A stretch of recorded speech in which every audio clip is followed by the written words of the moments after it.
Yan mga idol, nakatapos naman tayo ng project.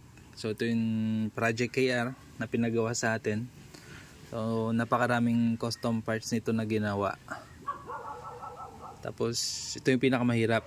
So ito yung shocks na nilagay nila. So pang diyo siya. Ayan, dinugtungan na lang nila dyan. Tapos ayan, yung mga diyo kasi, yung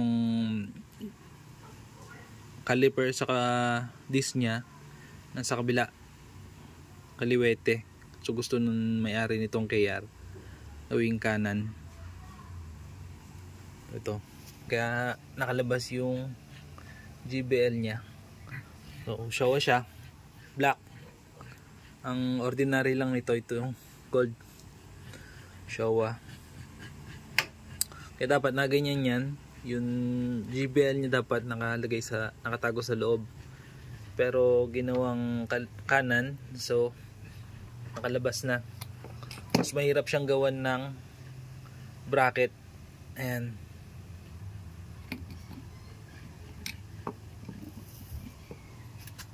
ito ginawa natin itong bracket nya, dinisign natin na nakakorte dito saka dito sa mismo caliper nya.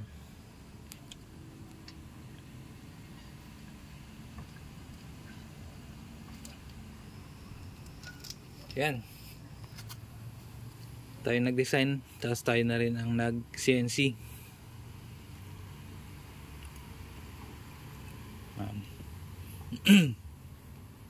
Sa mga magpapagawa, PM nyo lang ako. Maski anong caliper, tapos maski anong set, basta kakasya siya. Pati ito, yung hub nya, pang Mio na small hub, tapos DKT. Yung DKT na disc, 3 volts siya. Yung pang Mio 4. Ito siya. So, gumawa tayo ng bagong galito nya. Andun.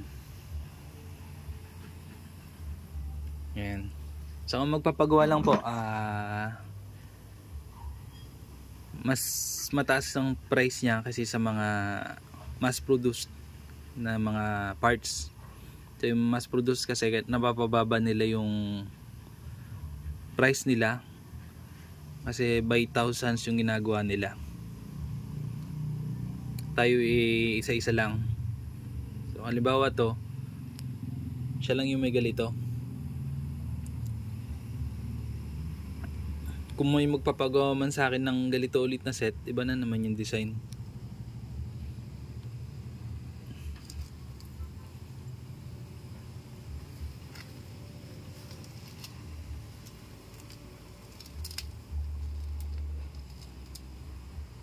So yun, next project ulit tayo.